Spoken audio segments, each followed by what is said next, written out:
32장. 야곱이 자기 길을 가고 있는데 하나님의 천사들이 야곱에게 나타났습니다.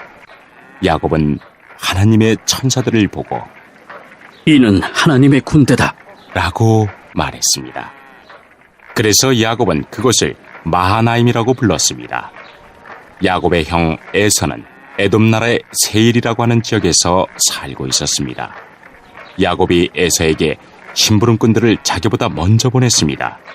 야곱이 심부름꾼들에게 말했습니다.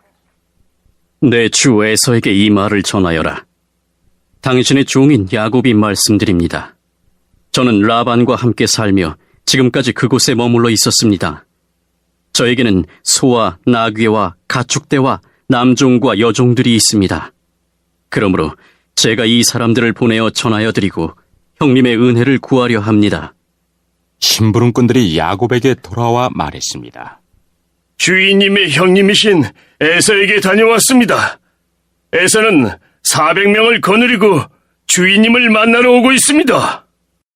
야곱은 그 말을 듣고 너무나 두렵고 낙심이 되었습니다.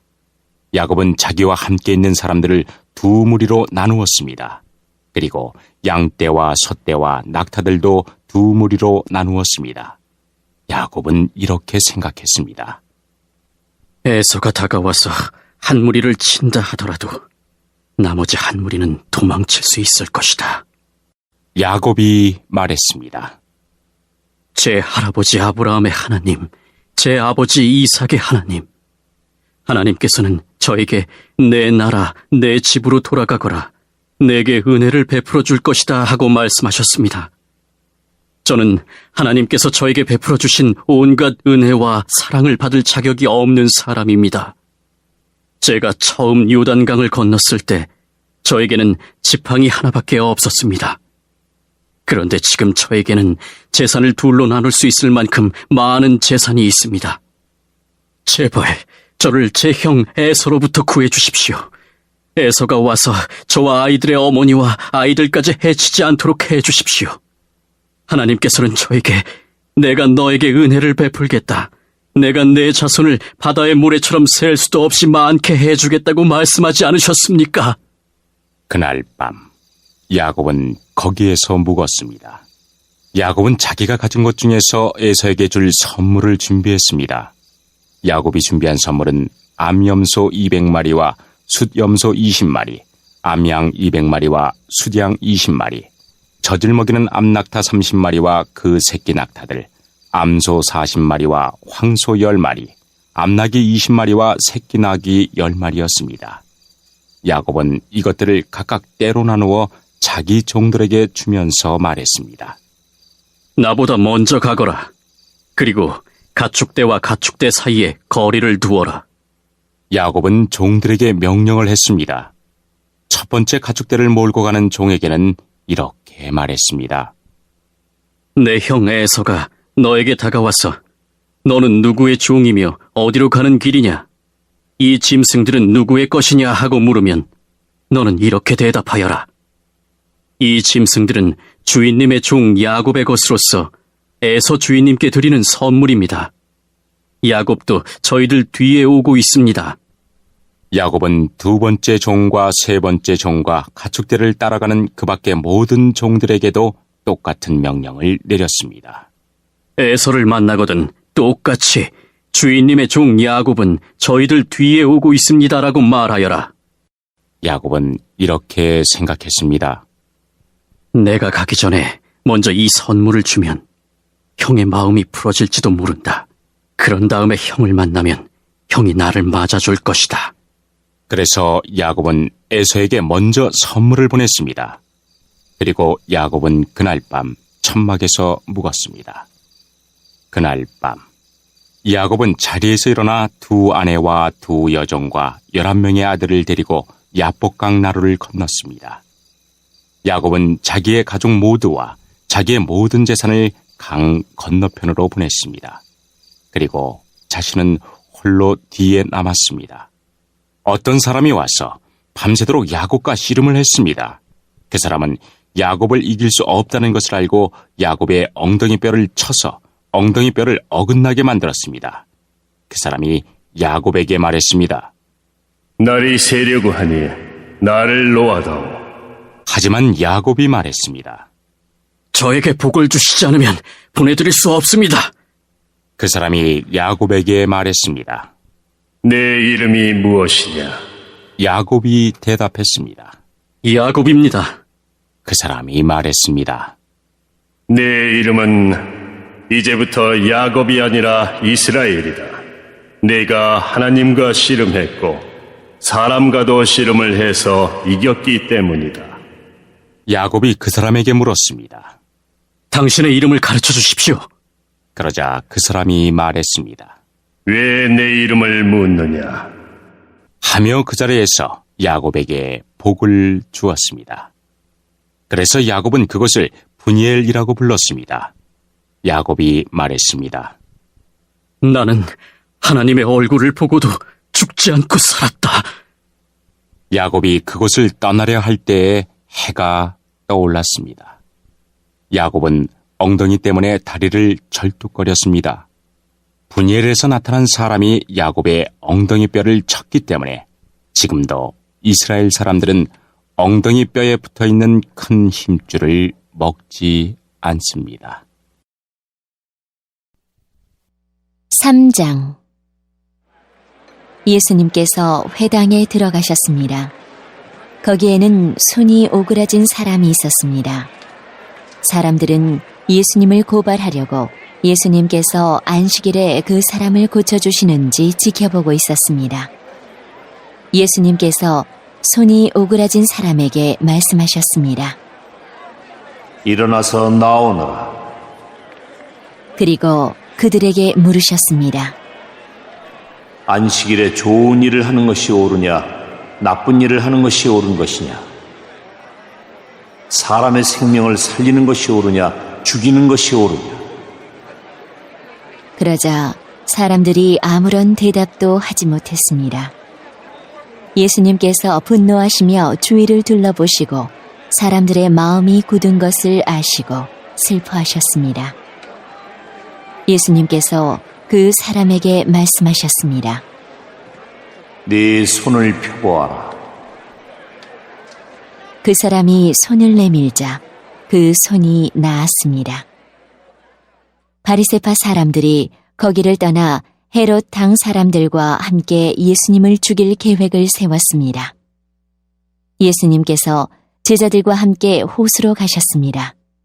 그러자 갈릴리에서 온 많은 사람들이 예수님을 따라왔습니다. 그리고 유대와 예루살렘과 이두메와 요단강 건너편 두로와 시돈 지방에서도 많은 사람들이 예수님이 행하신 일에 대한 소문을 듣고 찾아왔습니다. 예수님께서는 몰려드는 사람들이 너무 많아 제자들에게 배를 준비하라고 말씀하셨습니다. 예수님께서 많은 사람들을 고쳐주신 까닭에 병에 걸린 사람들이 예수님을 만지려고 밀려들었던 것입니다. 더러운 귀신들은 예수님을 보기만 하면 앞에 엎드려서 당신은 하나님의 아들이십니다! 라고 소리쳤습니다.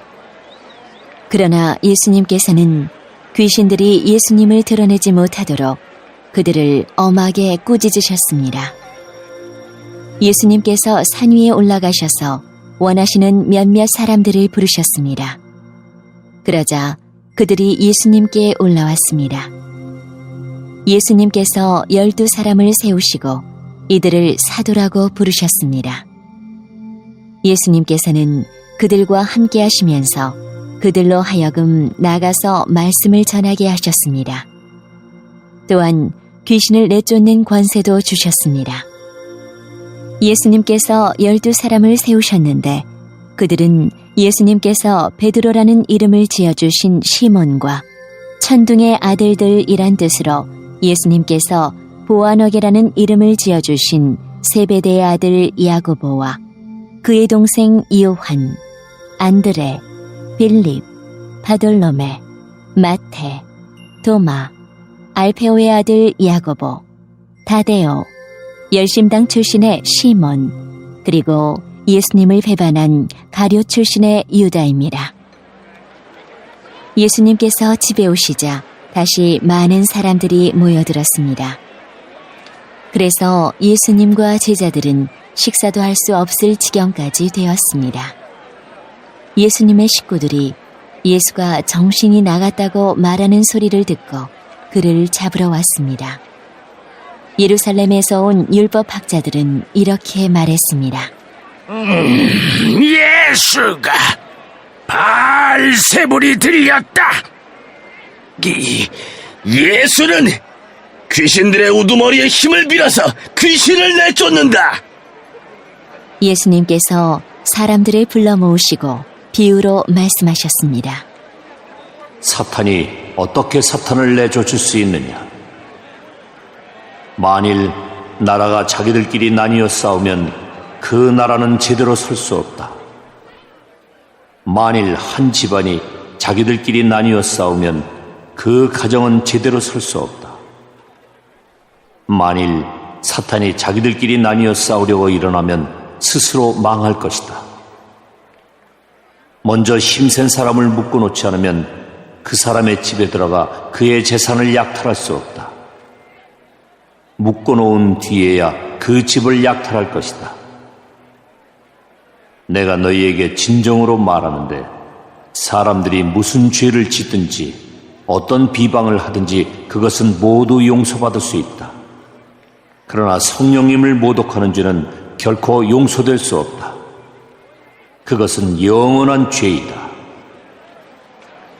이 말씀을 하신 것은 율법학자들이 예수님께 더러운 귀신이 들렸다고 말했기 때문입니다. 예수님의 어머니와 형제들이 도착했습니다.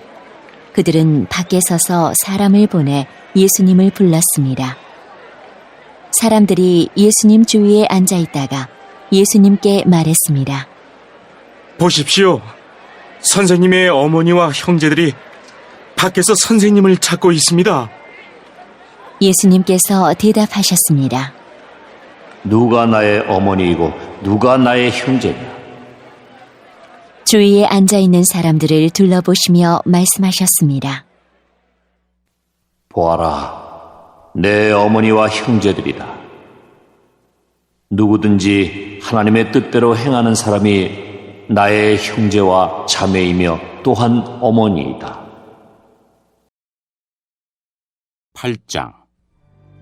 바로 그날 아하수에로 왕은 유다인의 원수 하만의 모든 재산을 에스더 왕후에게 주었습니다. 에스더가 자기와 모르드게의 관계를 밝혔기 때문에 모르드게는 왕에게 나아가게 되었습니다. 왕은 하만에게서 되찾은 자기의 인장 반지를 빼서 모르드게에게 주었습니다.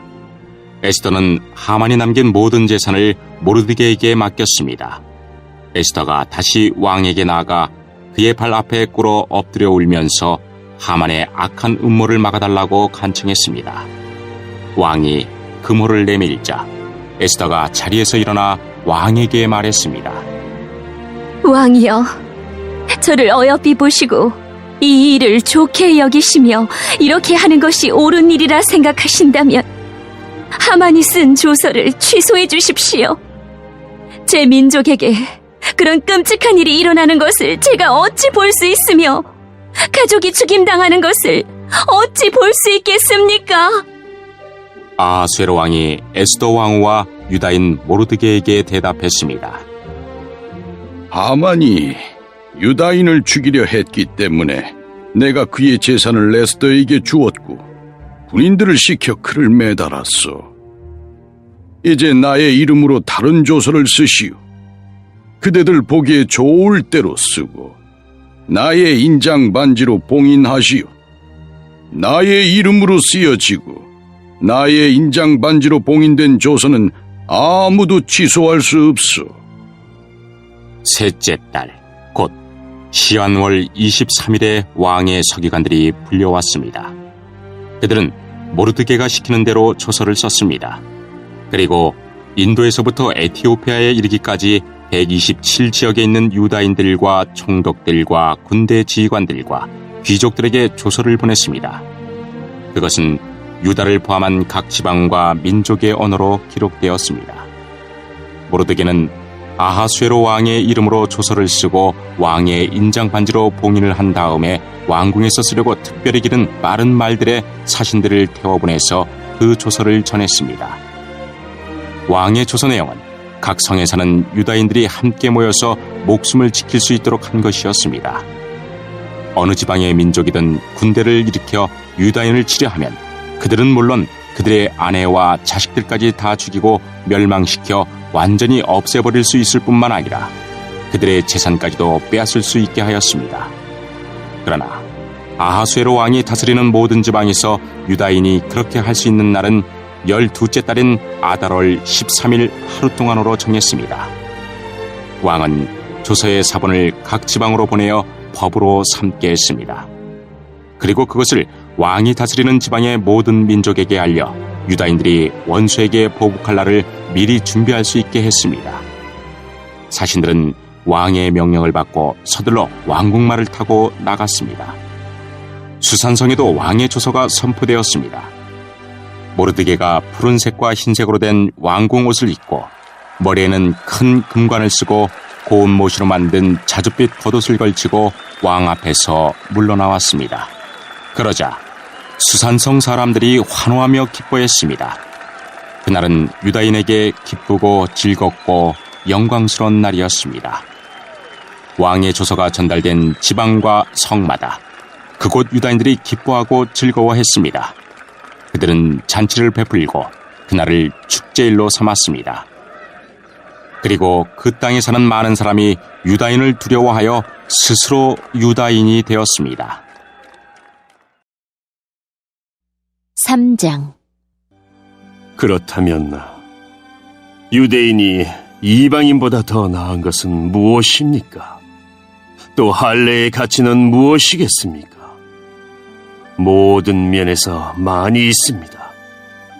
첫째로 중요한 것은 유대인들이 하나님의 말씀을 맡았다는 사실입니다. 그런데 만일 유대인 중에 하나님을 믿지 않는 사람이 있다면 어떻겠습니까? 이 사람들이 믿지 않는다고 해서 하나님의 신실하심이 무효가 되겠습니까? 절대로 그렇지 않습니다. 설령 모든 사람이 거짓말쟁이라 하더라도 하나님은 참되십니다. 성경에도 이렇게 기록되어 있습니다. 주께서는 주님의 말씀으로 의로우심을 나타내시고 심판하실 때 주님께서 이기실 것입니다. 내가 사람들이 사용하는 논리의 방식대로 말해보겠습니다. 우리가 의롭지 못한 것 때문에 하나님의 의로우심이 더욱 밝히 드러날 경우 뭐라고 말하겠습니까? 우리에게 진노를 내리시는 하나님을 의롭지 못하다고 하겠습니까? 결코 그럴 수 없습니다. 하나님께서 의롭지 못하시다면 어떻게 하나님께서 세상을 심판하시겠습니까? 사람들 중에는 내가 거짓말을 하여 그 때문에 하나님의 참되심이 드러난다면 오히려 하나님께 영광이 되는데 왜 내가 죄인 취급을 받아야 하는가라고 우기는 사람도 있을 것입니다. 이것은 마치 선한 결과를 얻기 위해 악을 행하자라고 말하는 것과 같습니다. 사람들은 우리가 그렇게 가르친다고 우리에 대해 비난을 하고 다닙니다. 그러나 그런 사람들은 정죄를 받아 마땅합니다. 그렇다면 과연 우리 유대인들에게 이방인들보다 나은 것이 있습니까? 전혀 없습니다. 이미 말했듯이 유대인이나 이방인들이나 모두가 죄 아래 있습니다. 성경에 이렇게 기록되어 있습니다. 의인은 한 사람도 없다. 깨닫는 사람도 없고 하나님을 찾는 사람도 없다. 모두가 곁길로 나가 하나같이 쓸모없게 되었다. 선한 일을 행하는 사람은 단 한 사람도 없다. 그들의 목구멍은 열린 무덤이고 혀로는 사람을 속인다. 그들의 입술에는 독사의 독이 있다. 그들의 입은 저주와 독설로 가득 찼다. 그들은 사람을 죽이려고 바쁘게 움직이며 그들이 가는 곳마다 멸망과 비참함이 있다. 그들은 평화의 길을 알지 못한다. 그들의 눈에는 하나님을 두려워하는 것이 없다. 우리가 알기로는 율법에 기록된 내용은 그 무엇이 되었든 율법 아래 사는 사람들에게 말하는 것입니다. 그래서 누구든지 변명할 말이 없게 되고 온 세상은 하나님의 심판 아래 있게 됩니다. 그러므로 율법을 지키는 것으로 하나님 앞에서 의롭다고 인정받을 사람은 아무도 없습니다. 왜냐하면 율법은 우리가 죄인이라는 사실을 알게 해주기 때문입니다. 그러나 이제는 율법 없이도 하나님께로부터 오는 의가 나타났습니다. 이것은 율법과 예언자들도 증언한 것입니다. 하나님께로부터 오는 의는 예수 그리스도를 믿는 믿음을 통해 옵니다. 이 의는 믿는 사람이라면 누구에게나 주어지는 것이며 사람을 차별하지 않습니다. 모든 사람이 죄를 지어 하나님의 영광에 이를 수 없게 되었습니다. 그런 사람이 그리스도 예수께서 주시는 속죄를 통해 하나님의 은혜로 의롭다는 판단을 받습니다. 그것은 하나님께서 거저 주시는 선물입니다. 하나님께서 예수님을 화목제물로 내어주셨으며 누구든지 예수님의 피를 믿음으로 죄를 용서받게 됩니다. 하나님은 이전에 살았던 사람들이 지은 죄에 대해 오래 참으심으로 심판하지 않으셨습니다. 이렇게 하여 하나님께서는 그분의 의로우심을 보이셨습니다. 하나님께서 이 시기에 그분의 의로우심을 보이신 것은 하나님 자신이 의로우시다는 것과 예수님을 믿는 사람을 의롭게 하신다는 것을 보이기 위해서였습니다. 그렇다면 사람이 자랑할 것이 어디 있겠습니까? 자랑할 것이라고는 하나도 없습니다. 어떤 법으로 사람이 의롭게 됩니까? 율법을 지키는 데서 오는 것입니까? 이런 것과는 상관이 없습니다. 의롭게 되는 것은 오직 믿음의 원리에 의해서만 이루어집니다. 사람은 율법을 지키는 것과는 상관없이 믿음으로 의롭게 된다고 우리는 생각합니다. 하나님은 유대인들만의 하나님이십니까? 이방인들의 하나님은 되지 않습니까? 하나님은 이방인들의 하나님도 되십니다. 하나님은 오직 한 분이시므로 그분은 할례를 받은 사람이나 할례를 받지 않은 사람이나 동일하게 믿음으로 의롭게 해주십니다. 그렇다면 우리가 이 믿음을 가지고 율법을 무효로 만들고 있습니까? 그렇지 않습니다. 오히려 믿음을 통하여 율법을 더 굳게 세웁니다.